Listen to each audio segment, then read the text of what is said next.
That's a good question. Hmm.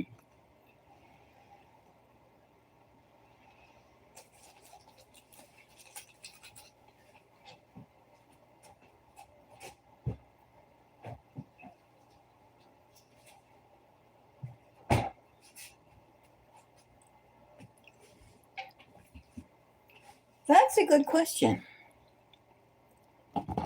Netanyahu is a strange guy. I mean, he's like American. He's gone to school in America, Wisconsin, high school in the United States. He knows us very well. At the same time, he's like an outsider, insider type of thing. So he knows our fantasies. He knows what makes us tick. And we've had this thing in the last few weeks of him. Is he dead? Is he alive? Is he dead? Is he alive? And we've had CGI, computer generated images of him. I mean, missing fingers or added fingers, missing skin tone. I mean, he's quite puffy. His face is quite puffy. And yet, and he has everybody has a certain color, and his color didn't match up. And we all know about bodyoids, right? We do know. You know what a bodyoid is. Bodyoid is a biologically in a lab created human. Now, they've been making creatures, beings, things live, animals, mammals, lizards, whatever, in laboratories for about 70 or 80 years. Quite a long time, probably longer. I mean, I think in the 70s they had a sheep called Dolly that they said we cloned her from a tissue of one animal and we put it together. And in fact, we do have a lot of animal products that come to us, former cows, former pigs, that I might say former, they're there in the supermarket as whatever, steak, beef, whatever you call it, edibles that are not natural. They weren't made the way that God said they should be made. They were made in a lab.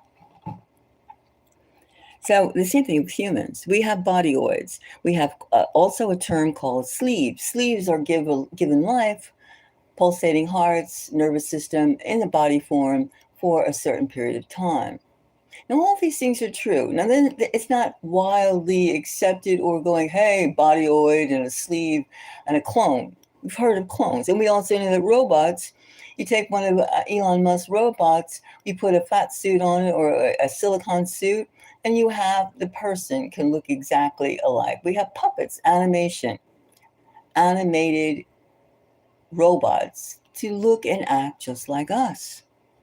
It's very, very, very, very hard to determine, especially when it goes through video and you're not there, what is real and what isn't real. Now, Benjamin Netanyahu,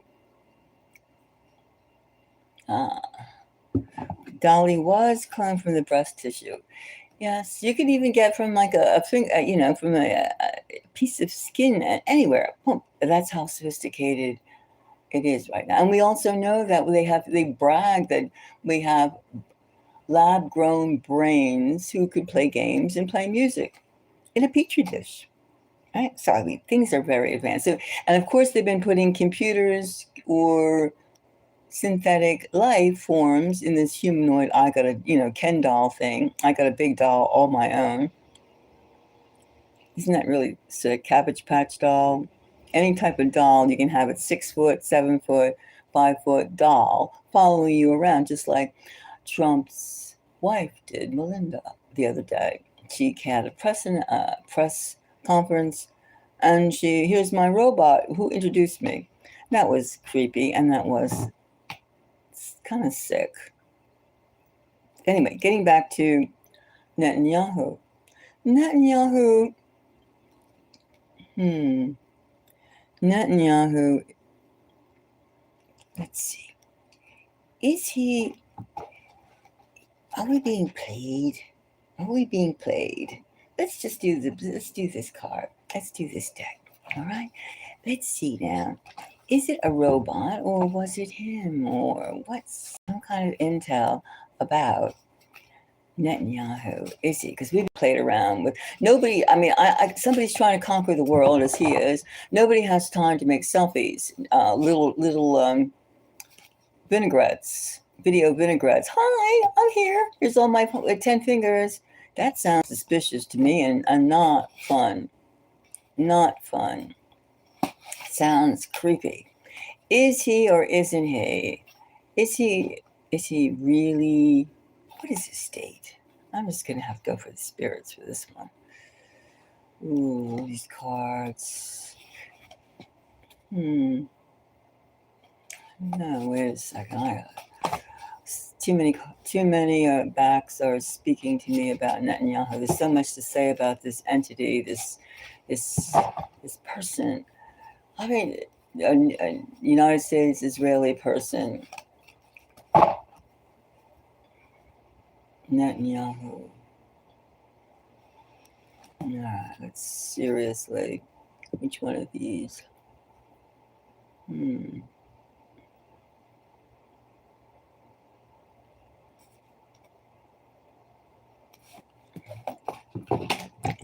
So this one is kind of interfering with that one. Okay, let's see. Netanyahu vibrations. Is he really a robot? Is he what? What is he? What is he besides being a very, very possessed? Also, I was very disturbed when I saw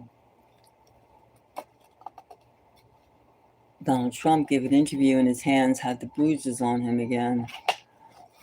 Recently, yesterday. Again, the same time of the month, he has the bruises, like he's getting an injection or something. Which again, I still feel the idea that Trump can be under some sort of strange, I have to do this type of situation, biological situation, that's not exactly in his favor. I get that vibration. I do get that vibration. I don't know why. You could say I watch one too many spy things, perhaps. But it's strange. Lots of strange things that are probably very simple answers to. Very, very simple answers. Now, the question, is he a real or is he, what is Netanyahu's thing? All right. Is he really real? Let me take a few here. All right, let's get some kind of clarity. All right. Okay, a lot of energy is gone into this whole thing with Netanyahu. Really real, or is he a robot? Or is he an alien? What is Netanyahu? There's lots of energy. He is an important part of the hell of reducing, obviously, human population, reducing the human population. He's an important entity. Fire. We have wands. Wands are fire. Again, back to the original keeper. The wands. The ace of wands and the keeper. All right? Necessary. Okay, we have a lot of energy in this. And we also had this other card that seemed to want to go with it. He's working hard. So you can almost say that Netanyahu was not one particular person. Not one particular person, but he is a flagship of hypothesis, of an idea, of, you could say a mission. You could say a mission. So they're working. I would say that he's not only, I would say, first of all, it's not one entity, that's one being that is Netanyahu. He's like a product. He's a factory, like they make these factory products. So I could say, yes, in the sophisticated world of which he inhabits and that we are aware of, that the fact that for him to have like a clone, a robot, who was exactly like him is not far-fetched. It's not even too much out of the box. Because he is a product. He is not there for his self in terms of being praised that he himself is alive or was alive. It's the fact that he is a symbol of of depopulation, of angst. He is a spearhead. He is, and he's being used as the symbol of what this whole takeover in the Middle East is, which is acquisition, money, money, money. The next one we get, yes, he is exactly a feature. A feature. A feature to be, look what I'm doing. He's a show off. He is a show off. Netanyahu, whom we realize they do use clones, they do use body doubles, they do use robots, they use CGI. There's nothing they would not do to keep that particular, how can I describe, that force, that frequency, that symbol. He's a symbol. He's being used as a symbol of war, a symbol of tough guy, a symbol of shyster guy, a symbol of like fast talking, quick on their feet, and power. And at the same time, gullibility, gullibleness. There's a big, huge network behind Netanyahu. And even if he no longer walked as humans walk, the machinery behind him is quite active. The machinery behind him is quite active.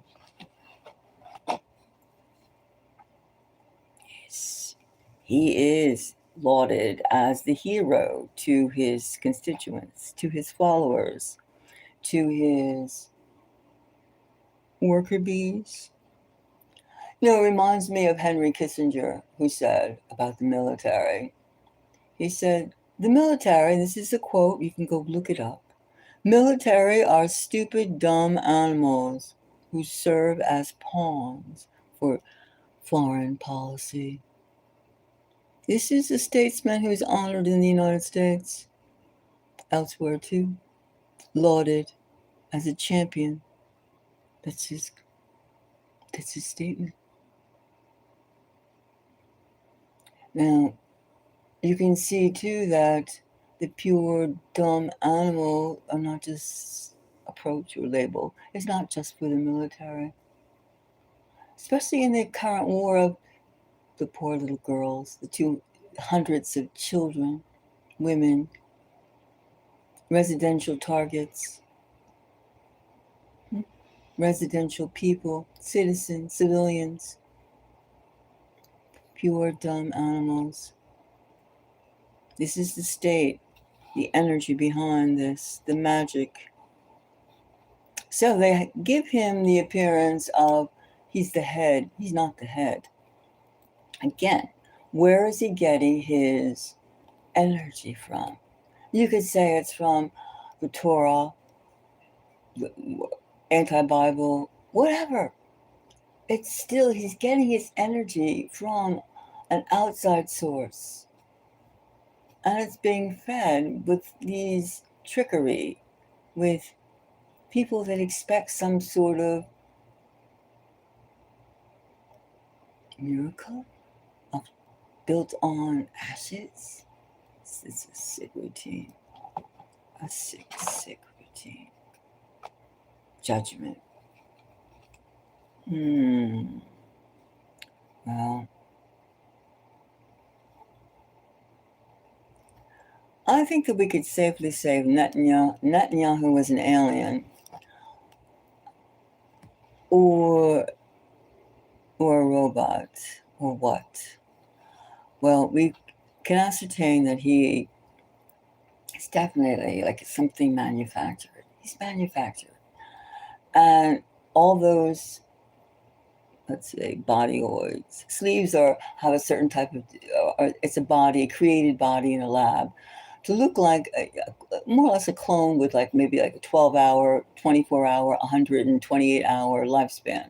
Right? It's like that. That's a sleeve, nicknamed a sleeve, but it's a bodyoid, and they do make them. They do have them. In fact, even in laboratories, they're making headless human bodies, without heads, to use as body parts. This is where we stand right now, everyone. This is where we stand. Can you imagine that? Walking into a lab full of headless bodies, living, breathing bodies that are there for somebody's kidneys, somebody's lungs, somebody's reproductive organs. I spent a year in gross anatomy at a well-known university. A few times I went, gross anatomy is human dissection, right? Lots of dead people and being cut up in little pieces, lots of pieces, system by system, digestive system, reproductive system, and so forth and so on. And even the first time, like, and they have different ways of doing it too. Like, you can go straight up for the, different systems of the body. And for the summer course, I spent a whole year, so summer included. In the summer, what they did was they skinned the people first, skinned them. They took off the epidermis. And that's when I found out that, gee, muscles, color of the skin isn't just skin deep, it goes all into the muscles. And I made the mistake of, after I've had my first experience of seeing skinless humans. And of course, around the fingertips and stuff like that, they couldn't get all the tissue off, the skin off, and the toes, things like that. But when I walked into a deli to get something to eat because I was hungry, the roast beef and the chicken. At that time, I was a vegetarian who ate like I didn't eat red meat, but forget it. The point is, the roast beef and the chicken look just like the people. So it looked just like the same texture of the muscle, the buttocks, the gluteus maximus, the legs, the whole thing. You could not tell the difference. And that's it. I said, forget it. I am not walking into a deli and thinking what I was thinking. So that's how I became a complete vegan. Anyway, the smell was enough. The smell of formaldehyde gets into your clothes. So I guess I do have a little ghouly side to me. But anyway, those scenes never leave your mind. The corpses, the amount of people donate their bodies to science. Also, too, getting back to the headless ones, the headless humans that they've been like developing for their body parts, for other people's body parts if you have enough money. I once walked into this special room, and there were rows and rows and rows of hangers. The ceilings must have been about 20 feet high, at least 20 feet high, anywhere from 15 to 20 feet high. And then they were hanging up, and this was like, you've been to a dry cleaners, right? I mean, I haven't been to a dry cleaners forever, but I used to go to a dry cleaners, and they had the clothes on the racks, and the racks would move, and suits, jackets, things like that, right? Well, they had these bodies, these corpses, these cadavers, just like they were like in a dry, hanging on these racks, covered in plastic, but they had their heads on, and it was just like, this was before I became cavalier and not freaked out by dead bodies. Well, I mean, everybody has their own thing. When you go in to see a big laboratory full of cadavers, you have your own fantasies and things to have to deal with.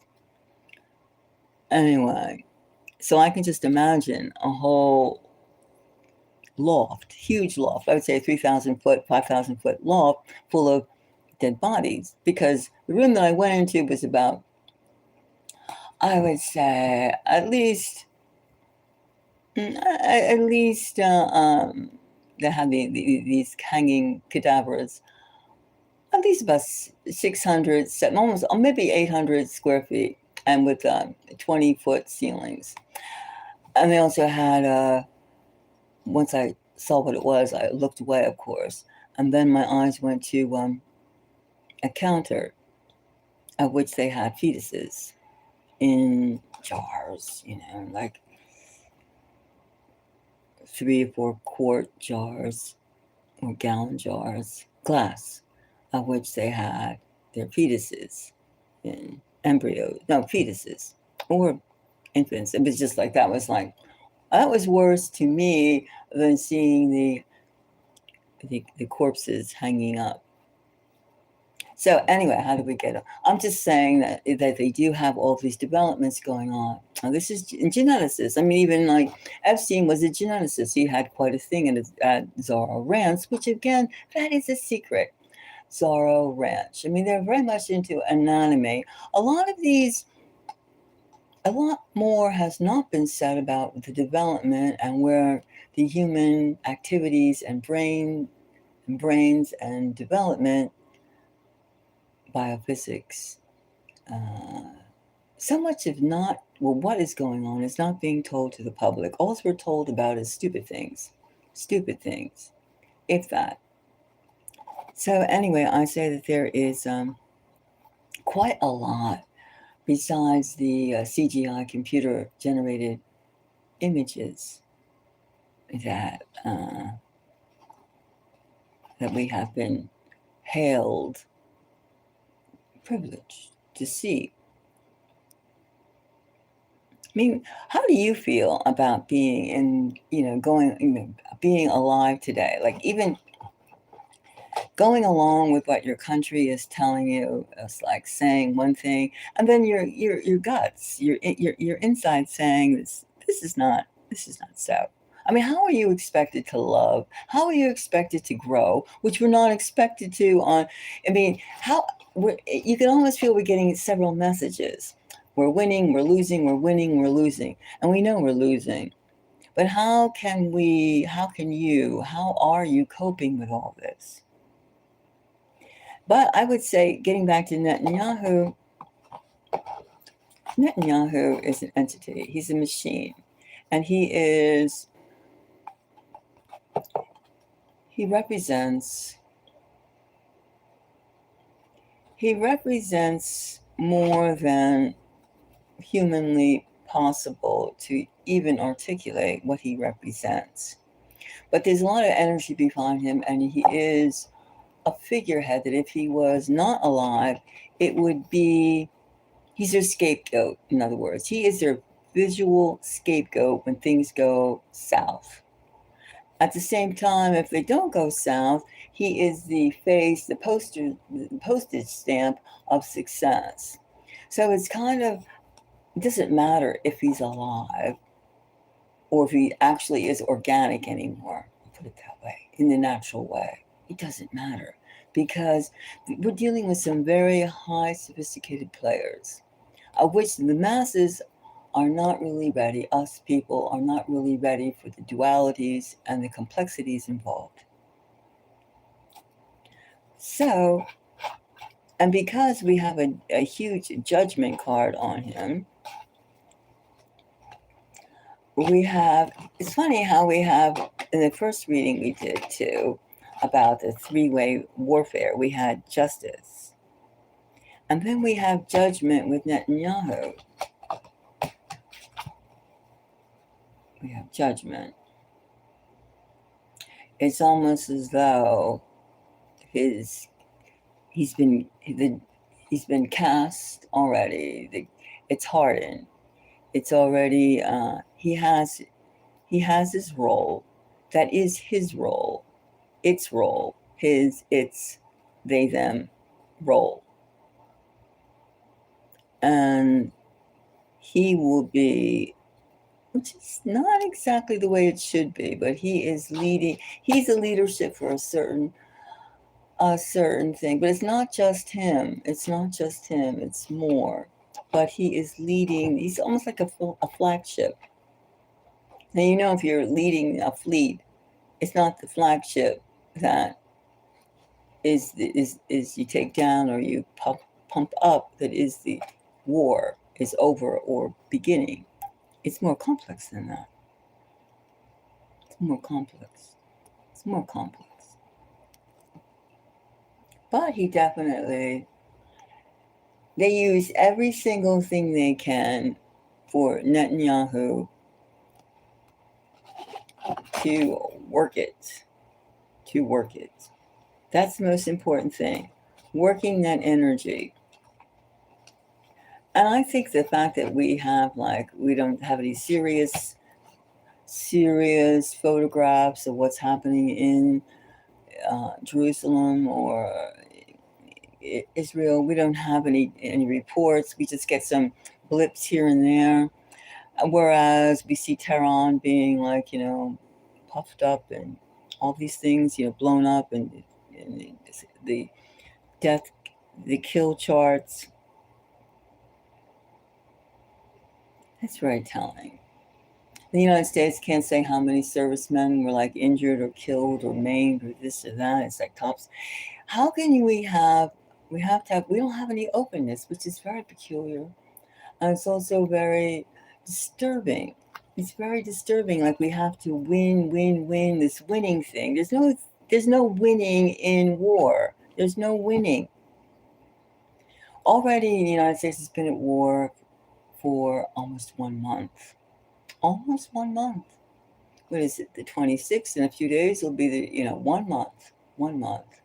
Now this war, does it have any end game in it? Any end game? Is there an end game? Now you would think the United States being the number one power would have ended this, but no, it hasn't. Of course, when you think about Iran has 100 million people. Let that sink in. 100 million people, the size of Western Europe. That's a lot to take on. That's a lot to take on. And how long do you think that NATO countries, including the US, are going to be oblivious or untouched, unscathed by what's happening? After we make a mess, stomp on everybody else. So all these, it's very uneasiness. It's extremely uneasy. I'm uneasy. Like just because we could be involved in a three-way war, and I don't mean just human to human, look in the earlier part of this reading, doesn't mean that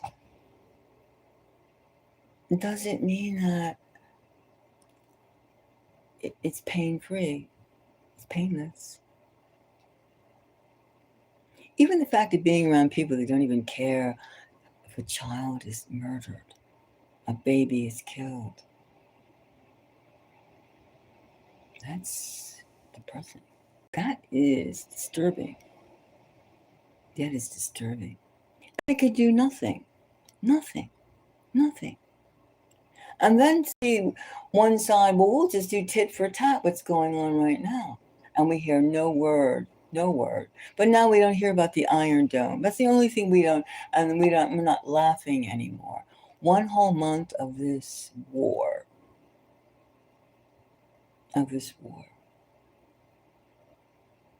Transfer of wealth, depopulation, starvation. These are the things. Death. Destroying. These are the things that certain people, Netanyahu, Donald Trump, are going to be known to do. This is what, it doesn't matter. There's no winning in such a state as it already has de-evolved to. There's no winning. There's no hero. Who is the hero? Who's the Charlemagne? Who? A bunch of elderly men who hide in bunkers? There's no winning.